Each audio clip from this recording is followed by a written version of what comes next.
In this video, let us see how to deploy the AngularJS project on the render platform. And here you can see I have a very basic Angular project, that is to-do app. Here in this to-do app, you can add the task. So once the task has been completed, you can mark it as completed. And then you can delete this, or you can edit it as well. You can see the active ones and the completed ones. So this is the project that we're going to deploy. First, let me stop this AngularJS server now. And here you can see this is my package.json file. And the platform that we're going to use is this render platform. So you consider I will provide the link in the description. So make sure you log in using your GitHub credentials. So let me click on GitHub now. I consider I have a login to my render dashboard. You consider I have already deployed the projects. If you want to deploy a new one, so we'll have to click on new. But before that, we need to upload all our project files to the GitHub now. Here you can see to this package.json file. So make sure you have this start command and the build command there in the scripts, and then and then below that you should have that engine defined here, that is we need the node version greater than 22. So this is the only requirement that you'll have to make sure it is there in the package.json file. Then you can push this to the GitHub. So what I will do is I will add all the files to the GitHub now. So before that, so make sure you have this .gitignore file. So let me add all the files on git add. I'm gonna commit now. So git commit. So what I will do is I will say render deploy. This is my commit message, and then let me clear the screen now, and I'm gonna push now. So git push origin. Actually, I have already created a repo now. You can say this is my repo, and I have already made video about how to deploy on Vercel on the GitHub.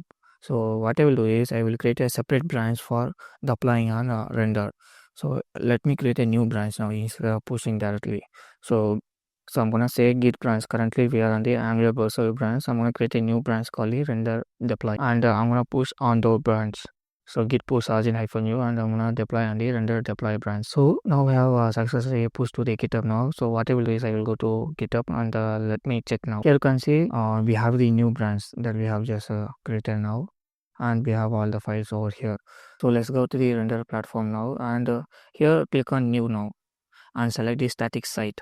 So, and here you need to select the repository. Either you can select from your GitHub directly if you connect your account, or you can choose the public repository. What I will do is I will click on credentials and click on my GitHub account and click on configure in GitHub. I have already connected my GitHub. You can see that this is my GitHub account.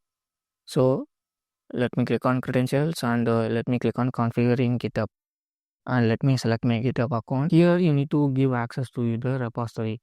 Either you can give access to specific repository, or you can give access to the full repository. I'm gonna select the repository now. So the repository is Angular JS to app. This is the repository. I'm gonna select this one and click on save. Here you can see we got this repository over here.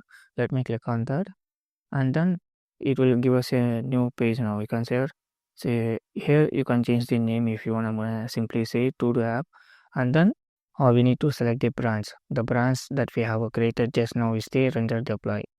Consider this the branch render deploy. So let me change the branch to render deploy. And then you can leave the root directory as source. Then for the build command, here you consider npm run build. So make sure we have the build command in this package.json file. Let me go to VS Code now. So we'll have to replace this with the build command. Here you consider we have this build command, and for this build command we have this command here, ng build --- configuration, it is production. So let me copy this and paste this instead of that, and now we are good. Then for the publish directory, so when we run this command now, it will create a new directory.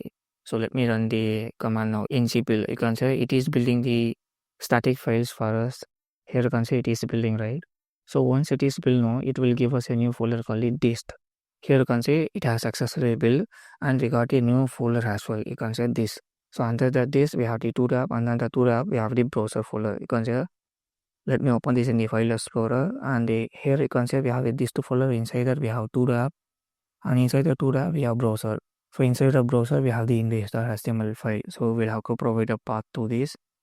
And if you want to see in VS Code, you can say 3 and the name of the dist. Here you can see to, and inside the to we have the browser. So we have to provide a path.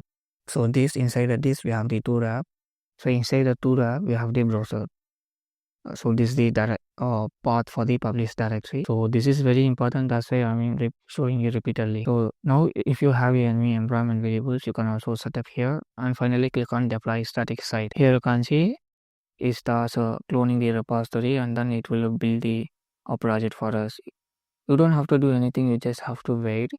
Here you can see it is installing the Node.js. Now the site is live. Here you can see deployment successful, and we can go to the URL that is provided above. You can say, let me click on the URL, and we have successfully deploy our Angular project. Now you can say we have the URL. So let me test the website now. I'm going to enter task now. You can say, let me mark it as completed. And if you want to delete this, you can also delete this. If you want to edit, you can also change the name. And yeah, now it is working perfectly fine. Let me click on delete. You can go to active ones, you can go to completed ones. And so this is how you deploy a AngularJS project and render. And if you want to change the domain name of this, you can go to settings, and here if you scroll down, they will provide the option to enter the custom domain. Here you can see we have the custom domain. Here click on add custom domain. You can provide your domain name here, then you can add the DNS record to the domain provider. So yeah, this is all about the deployment of AngularJS. This is for this video, and I will continue in this one.